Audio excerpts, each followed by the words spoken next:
The Vikings might be dealing with a lot of problems right now, but they're kind of all short term, and that, in a way, is exciting. Welcome to the Locked On Vikings podcast.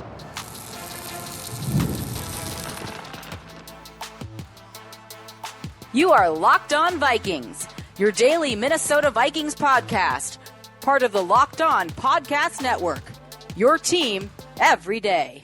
Hello, everybody, and welcome to the Locked On Vikings podcast, where we're always trying to learn something new.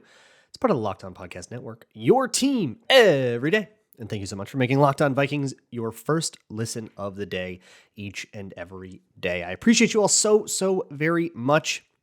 Those of you who have come around every single day, listen to the Everyman series all throughout the summer, draft, off season, but we're in it now, baby. The season is here. The 53-man roster is set. The practice squad is set.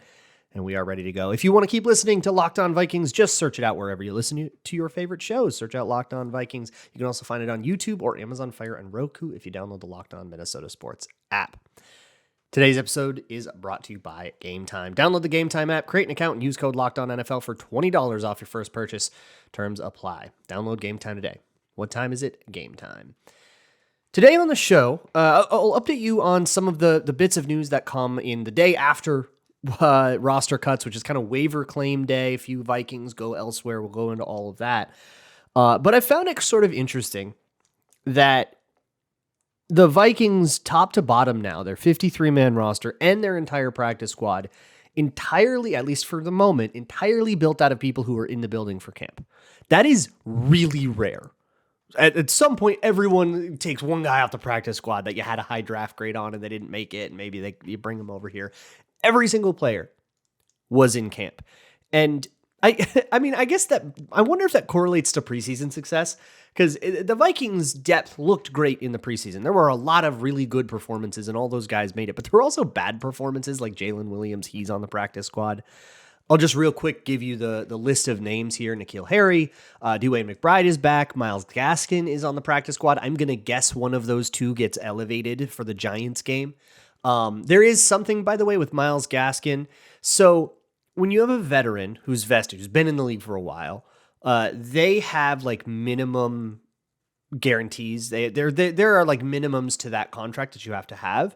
And there is a sort of a trick that teams will pull where if you're not on the team week one, you're like not entitled to the same guarantees. That's why presumably why Dalton Reisner didn't join the team like right away for week one last year to sort of get around that. And then they had like a short week Thursday night, week two. So it was after that, which I guess makes sense. But that would explain both why the Vikings are only keeping two halfbacks on the roster right now, as well as like they didn't bring in anybody else but Myles Gaskin on the practice squad. That might be what they're trying to do. And what that would just mean is, Myles Gaskin usurped Kene Nwangwu over the course of the preseason. Pass protection on its own would explain that. Like that would all kind of make sense if that were the case. Or I don't know, maybe they're working on some kind of trade, or maybe a waiver claim will come tomorrow. That'll make me look like an idiot for talking about this, but something to keep in mind. Jalen Williams is on the practice squad. Nahshon Wright is on the practice squad. Both of those kind of two corners that kind of didn't do anything for me. But here we are. Bobby McCain comes on the practice squad. Andre Carter still in the building on the practice squad. Henry Bird and Tyrese Robinson. On the Minnesota Football Party, we talked a little bit about Tyrese Robinson possibly making the roster. I kind of went back and watched his Eagles game. I thought it was solid, potentially too little too late, and I think that's perfect. So now he's on the practice squad there if more depth is needed. In terms of wide receivers, sort of that whole third group, Lucky Jackson, Ja'Shawn Jones, Thayer Thomas. Also Robert Tonyan, so you keep two tight ends on the practice squad. Jonah Williams is also here. Dallas Gant did end up joining the practice squad after it kind of looked initially like he wasn't going to, because I think he was the last guy to sign. And then Bo Richter is also there if you were really worried about that. So I think Dallas Gant was the last guy to sign if I got my timelines right, but Sammis Reyes was also there. So it was like, oh, here's 16. We got there, but Sammis Reyes doesn't count as an international pathway player toward the 16-man limit. He is an exemption, so it's a 17-man practice squad, and there you go. So there's three tight. They kept the entire tight end room in the building, with the exception of Trey Knox, who's also in the building. He's just hurt. I wouldn't be super shocked to see like an injury settlement with him later. I guess no Neil Johnson, the waiver claim from between the second and third preseason games. None of that. So there's your practice squad. No waiver claims at all, but On waivers, some former Vikings went elsewhere. Most notably, Kenny Nwangwu gets like full-on claimed by the New Orleans Saints. I actually went on that. I did a clip for Ross on Locked On Saints, so he's probably going to talk about that. But that is, I think he's trying to like temper their expectations. Oh, like a running back that ran a 4.3, how exciting! But we know, right, that like as a running back, that's never was really his role here. Who is primarily a special teamer, so that's probably what the Saints are going to get out of him. Lewis Seen, Jets practice squad. So that's important to the Vikings cap-wise. So all these rookie contracts have offset language in them, which means usually, right? This is actually something that teams will negotiate, but really, unless it's reported otherwise, default is that they have offset language in them. That means when somebody like Lewis Seen gets cut and the Vikings take on a big old dead cap, they're basically paying like a $5 million dead cap hit for Lewis Seen right now. If Lewis Seen goes and signs to another team's roster, that team will assume paying some of that guaranteed money. For the player, it's fine. You get paid whatever, but it sort of dissuades teams from signing you, so players don't love it. But they're in rookie contracts usually because rookies don't get a lot of negotiating power anyways. But what that means is he has to be on a 53-man roster for that to happen. So like week 1, the Vikings, that game check will come from will impact the Vikings cap, I should say. But if he were to be elevated for week 1 to the 53-man roster, like the proper 53-man roster, the Jets would start paying the tab. And then once the Jets cut him, like now they've pulled it. So if they pull him up to the 53-man roster for 2 weeks, then it's on the Jets, and a whole bunch of money comes off the Vikings books, like possibly $1 million or $2, with depending on like what week it happens. So that's something to watch if you really care about nickel and diming. But like each week that passes it's going to be like $200,000 or something like that, really small. And ultimately, it's the difference between a $3 million dead cap or a $5 million dead cap or like whatever. It's all going to be off the books by next year anyways.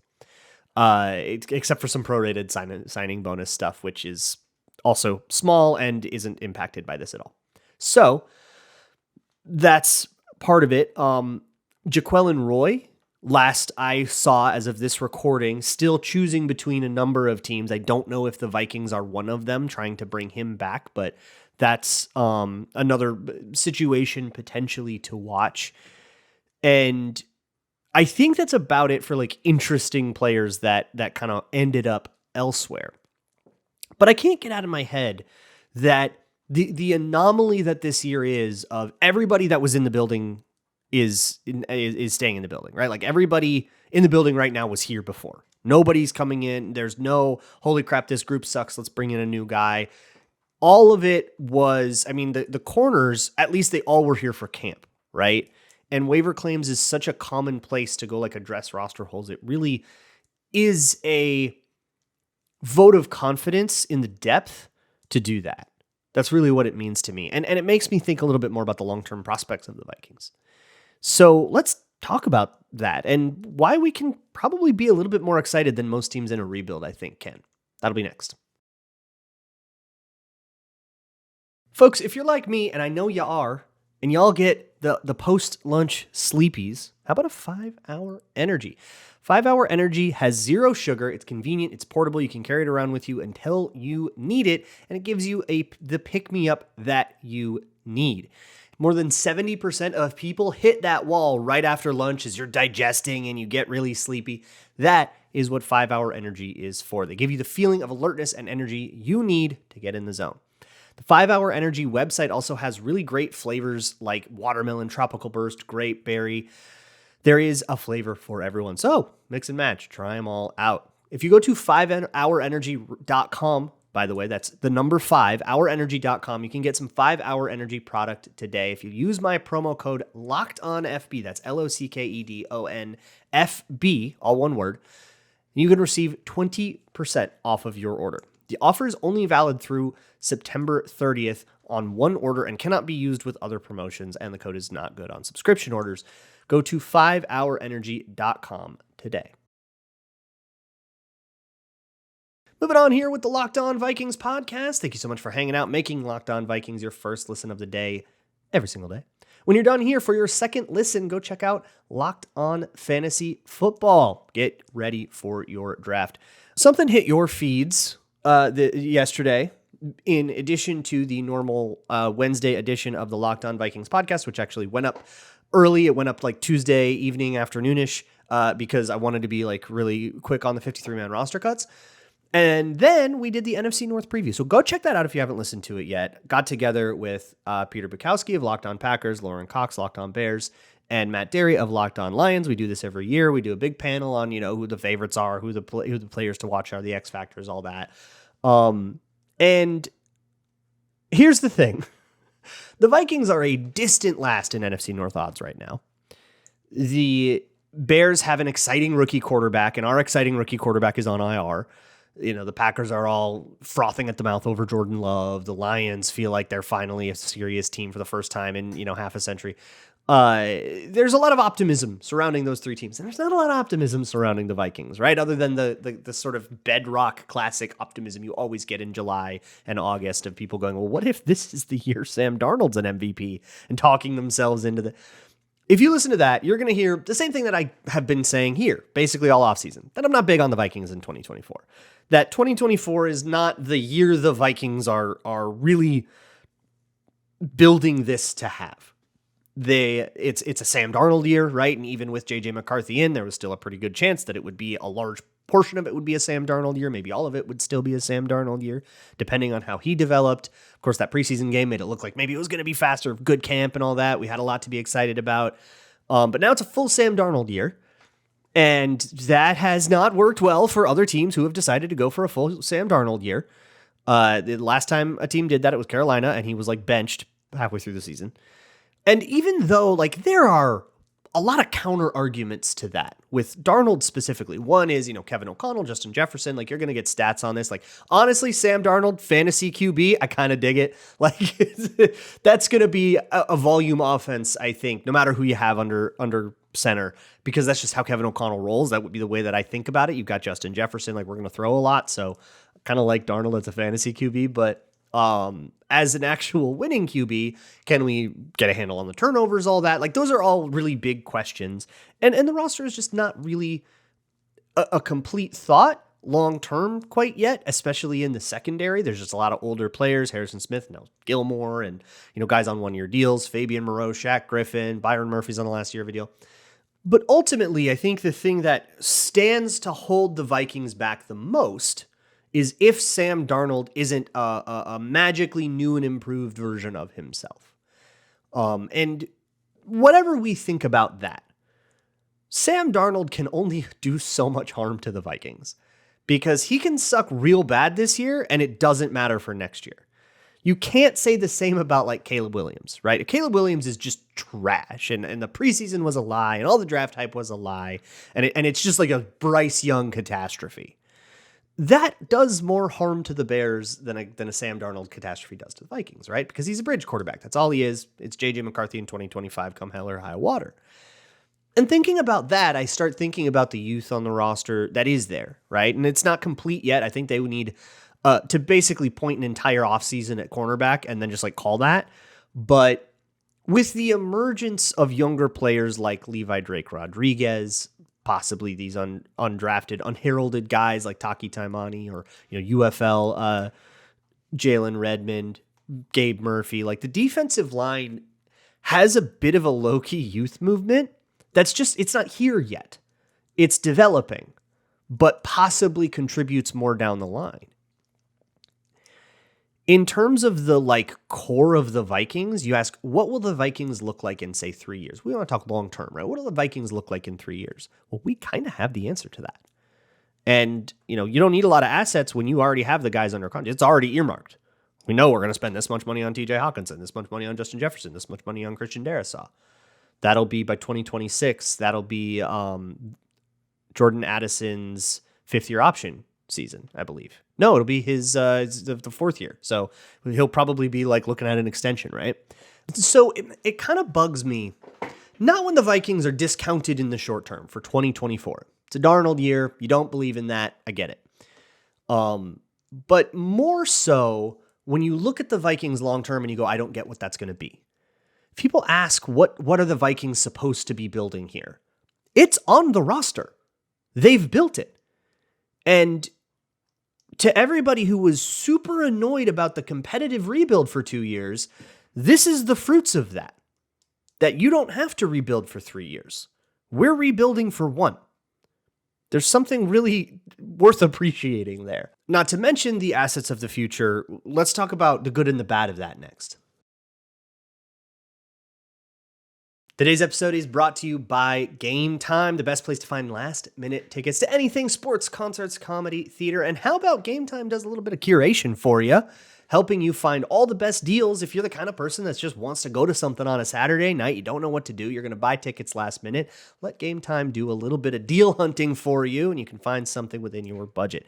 Plus, you can toggle all-in pricing. That is a setting where you can see exactly what you're going to pay at checkout up front. If you turn that setting on, all the fees, tax, all of that stuff will be lumped in together out on the listed price, so you can know that you are making an informed decision on your tickets. So whether it is an upcoming Vikings game, maybe the home opener, maybe the London game, or something totally spontaneous, let's go to a Twins game tomorrow kind of deal, take the guesswork out of buying tickets with Gametime. Download the Gametime app, create an account, and use code LOCKEDONNFL for $20 off of your first purchase. Terms apply. Again, create an account and redeem code LOCKEDONNFL for $20 off. Download Gametime today. What time is it? Gametime.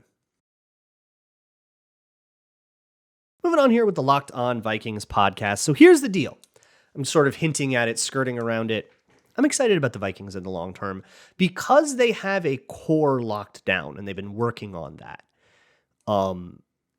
I think too about somebody like TJ Hawkinson, who came as part of the 2023 draft, right? Like the Vikings spent a 2023 draft pick on him, a smattering of 23 and 24. Like it was spread out and all that, but it was a second round pick's worth of value.